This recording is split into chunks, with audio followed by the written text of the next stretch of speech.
J'ai le plaisir de vous présenter Mme Cynthia Gagnon. Professeure Cynthia Gagnon est ergothérapeute et professeure-chercheur à l'École de réadaptation de l'Université de Sherbrooke. Elle est directrice du groupe de recherche interdisciplinaire sur les maladies neuromusculaires, le GRIN. Elle s'intéresse principalement à la dystrophie myotonique et à l'ARSAC. Et elle est accompagnée de M. Tien Bui, qui est professeur au département de génie de l'Université du Québec à Chicoutimi. Merci beaucoup. Donc, bonjour.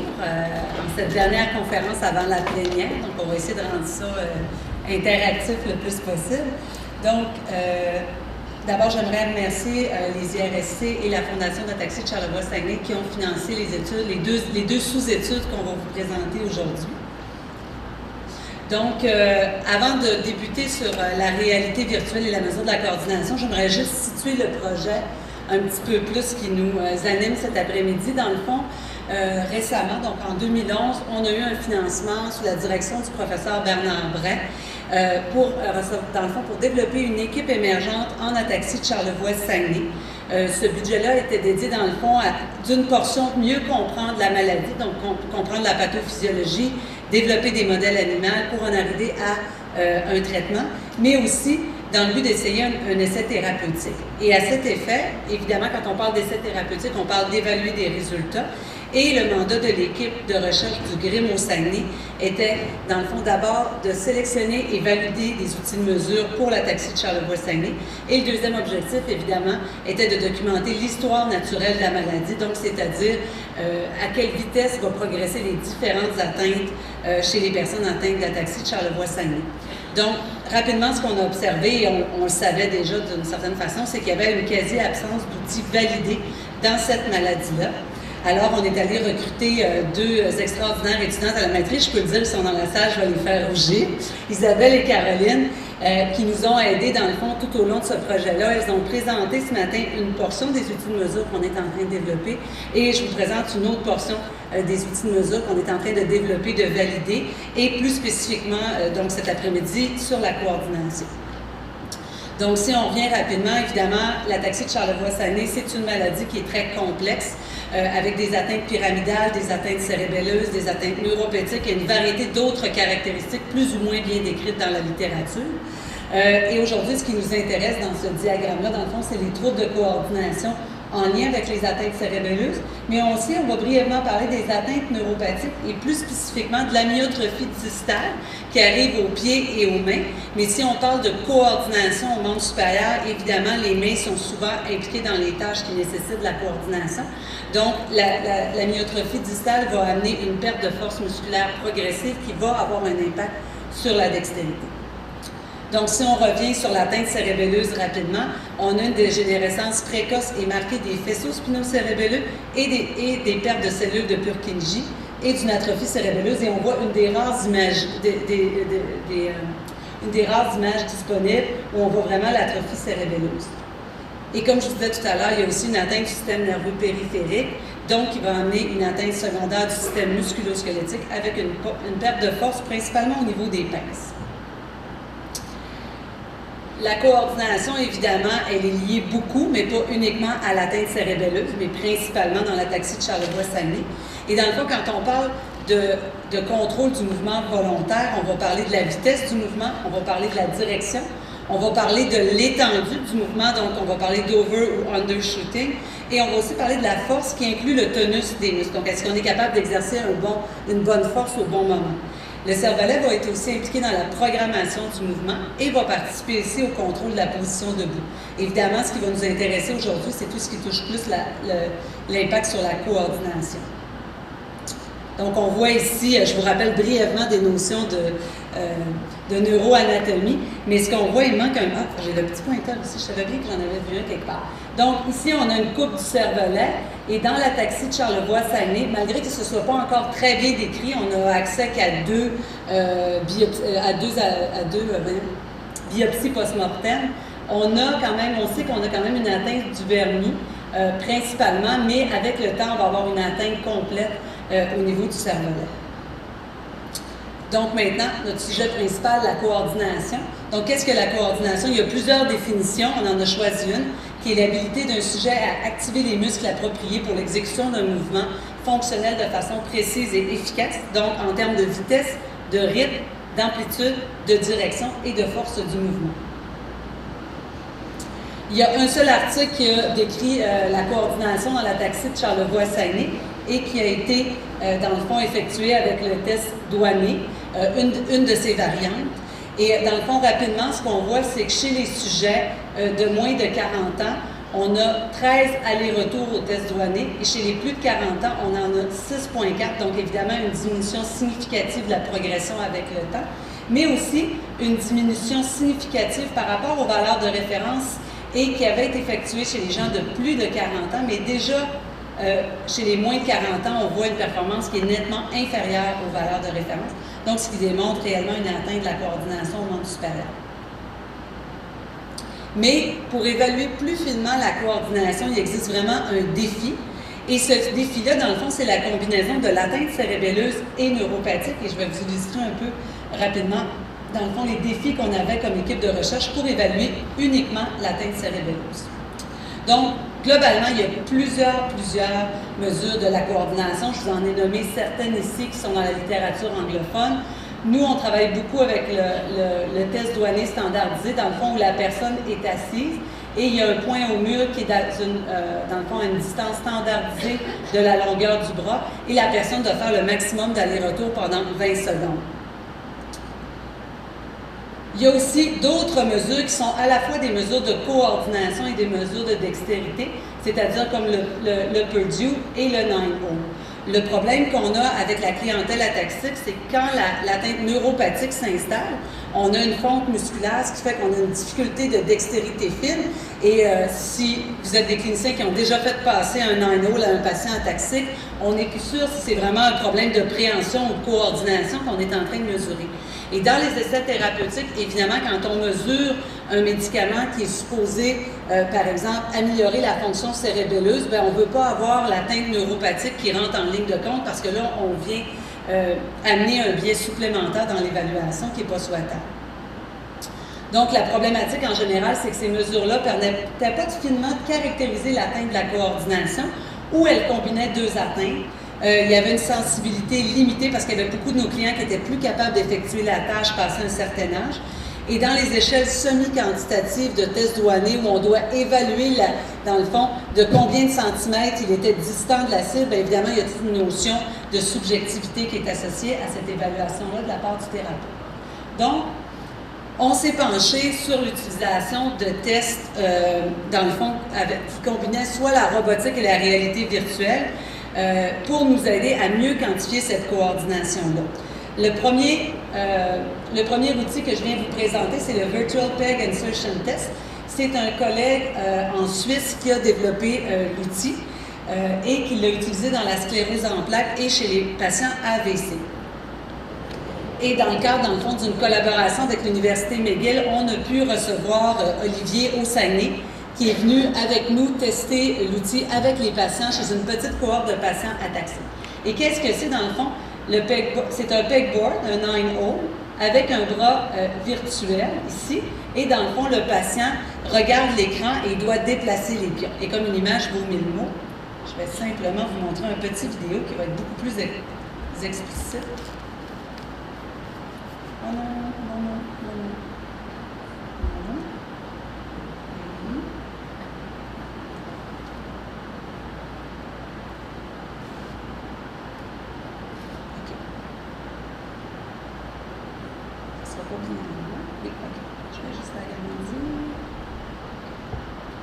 Donc ici, dans le fond, vous avez une jeune patiente ataxique qui est en train de faire le test. Je m'excuse, la lumière n'est pas extraordinaire. Alors, vous voyez, elle va virtuellement prendre les pegs qui sont ici et elle va les placer dans les trous qui sont ici. Malheureusement, on ne voit pas aussi bien que quand je l'avais pratiqué. Et dans le fond, c'est une poignée grossière qui lui permet de faire la préhension du peg et qui va permettre de relâcher le peg quand elle relâche doucement la poignée.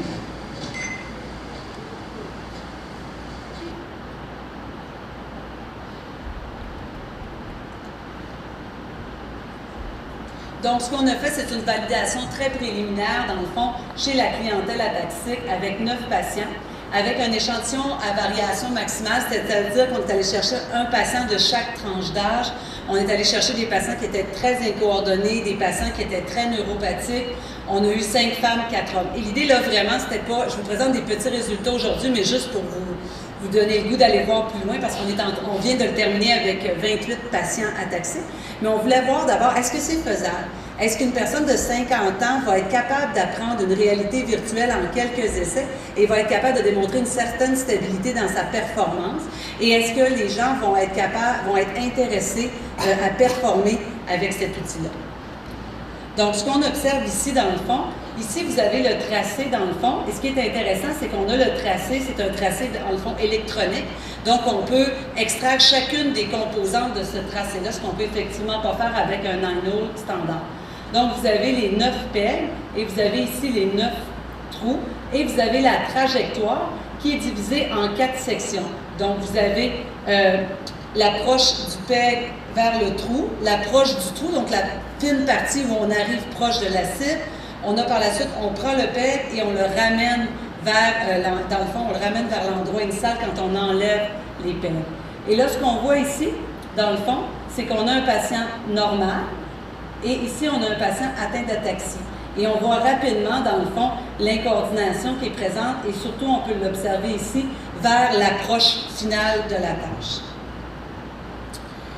Cet outil-là peut donner plusieurs mesures différentes. Je vous en présente une aujourd'hui qui est particulièrement intéressante, dans le fond. Ici, vous avez, on ne voit pas très bien, mais ici, vous avez la vitesse. Et ici, ce que vous avez, dans le fond, c'est ce qu'on appelle le zero crossing, juste ici. Donc, ici, dans le fond, à chaque fois qu'on va naviguer comme ça, il y a un moment très, très fin où on va passer de zéro pour changer de direction. Et l'ordinateur est capable de prendre ce moment-là où on va décélérer jusqu'à zéro pour réaccélérer dans l'autre direction. Et il va le calculer le nombre de fois qu'on a eu ce qu'on appelle des zero crossing. Et plus on en a, moins notre mouvement est coordonné. Donc, si on a un mouvement en ligne droite, normalement, on a une accélération et une décélération simplement. Alors que si on a une trajectoire comme ça, on va en trouver plusieurs.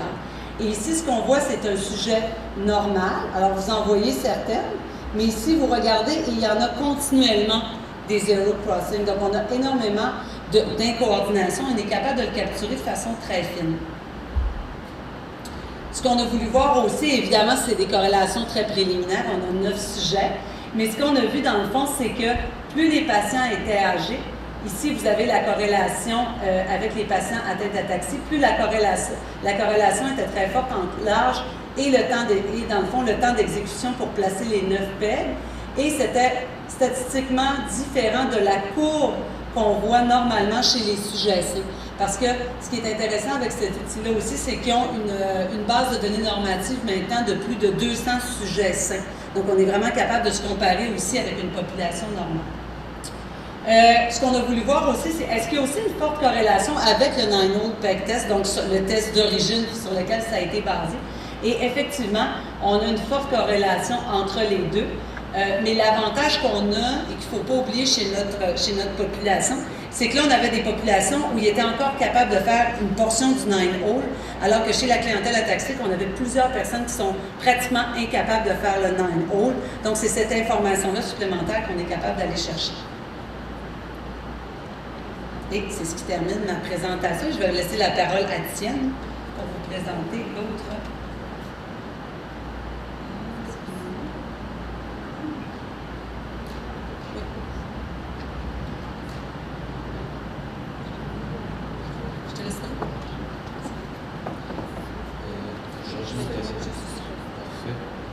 Oui, merci.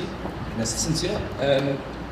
Moi, je vais me concentrer sur un deuxième test sur lequel on a voulu développer, qui est le test de la spirale d'Archimède. Alors, c'est un test qui est quand même assez utile dans l'évaluation de l'incoordination, qui est utilisé dans l'évaluation de plusieurs maladies neuromusculaires. Puis typiquement, de la façon que c'est fait, c'est toujours avec papier-crayon. Dans ses formes les plus classiques, on va dire qu'il y a deux versions. Il y a une version où il y a une spirale qu'on donne, et puis la personne a juste à calquer. Puis il y a la deuxième version qui est de dessiner une spirale à main levée. Puis à partir de là, de la façon qu'on l'évalue, il y a plusieurs façons d'évaluer. On pourrait regarder l'erreur maximale, avec une règle, on mesure c'est quoi comment est-ce que je dirais ça, l'erreur entre le tracé original et le tracé du participant. Sinon, l'erreur moyenne estimée, l'air sous la courbe, ce sont tous des termes qui sont, mettons, des synonymes. La présence de croisement. Donc, est-ce que le tracé est en train de se croiser plusieurs fois ou est-ce que ça croise la spirale de référence? Ce sont toutes des mesures qui sont quand même assez intéressantes. La présence d'oscillations, par exemple, avec la maladie de Parkinson, il va y avoir des oscillations dans ce genre de tracé-là. Donc, ce sont toutes les façons que les gens utilisent pour évaluer la qualité d'une spirale tracée. Les difficultés, évidemment, c'est que ça pourrait possiblement manquer de précision. Alors, évidemment, on regarde, on essaye de prendre une mesure maximale, ça c'est correct. Par contre, quand on essaye de trouver l'erreur moyenne ou de faire l'air sous la courbe, ça fonctionne plus ou moins bien quand on a une spirale tracée sur papier. Alors, nous autres, on s'est concentré sur le développement de ce test-là, mais sur plateforme informatique. Alors, c'est un test qui est très simple. On veut avoir une interface graphique avec écran tactile où la personne va simplement dessiner la spirale avec le bout de son doigt ou avec un stylus. Les analyses mathématiques vont être automatiques, donc le clinicien n'aura pas vraiment besoin de se taper tous les calculs. Et puis, on va aussi sauvegarder les données parce que plus tard, s'il y a des gens qui développent d'autres genres d'analyses mathématiques qui pourraient être pertinentes, au moins, ils pourraient revenir sur ces données-là et continuer les évaluations.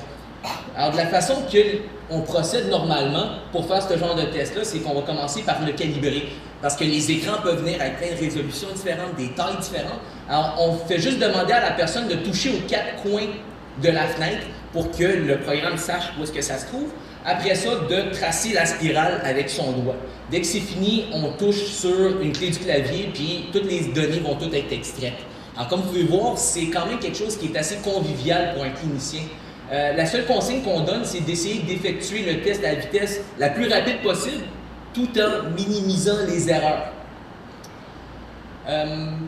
Puis, les mesures que nous autres, on a décidé d'extraire, ce sont les erreurs moyennes, variance de l'erreur, l'erreur cumulée, donc l'air sous la courbe, si on veut, l'erreur maximale et le temps d'exécution. Alors ça, ce sont toutes les données qu'on a décidé d'extraire. Alors, pour faire le test, pour faire une première validation, on a recruté 36 participants sains et 13 participants atteints d'ARSAX. Et puis, on leur a fait passer le test avec 3 essais. Les 2 premiers, on les a jetés à la poubelle. Le 3e, on a conservé les valeurs.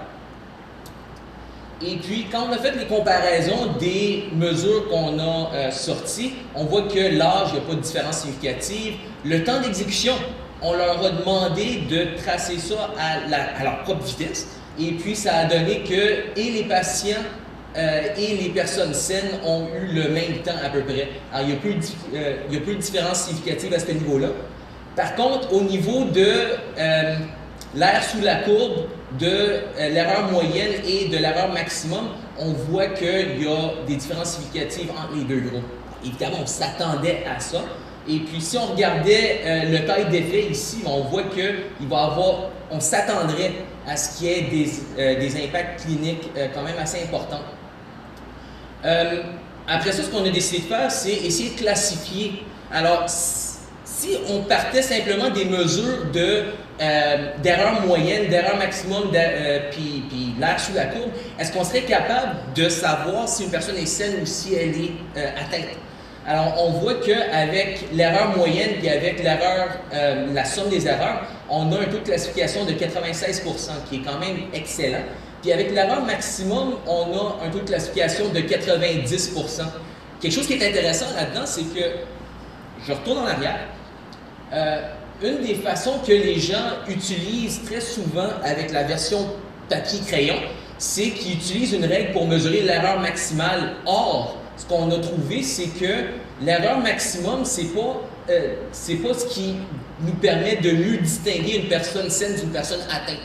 Alors ça, c'est une des petites conclusions qu'on a trouvées quand même assez intéressantes. Alors, chez les personnes En utilisant l'erreur moyenne puis l'erreur cumulée, on voit qu'il y a une personne ARSAX qui a été mal classifiée et une personne SEN qui a été mal classifiée. J'ouvre une petite parenthèse. La personne qui est atteinte, qui a été mal classifiée, elle a eu ce genre de performance-là. Je ne sais pas si on voit très très bien, mais son tracé est impeccable. Même moi, je ne serais pas capable de faire quelque chose de ce style-là. Alors, c'est quand même normal. On s'attendrait à ce que l'outil ne puisse pas faire la distinction entre cette personne-là et une personne saine parce que, mettons que sa performance était parfaite. Alors, ça justifie, mettons, le fait que la classification n'a pas été parfaite.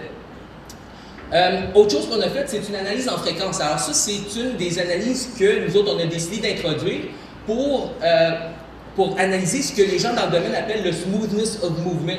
Alors, je ne sais pas si ça vous dit quelque chose, on utilise la transformée de Fourier pour faire une analyse en fréquence.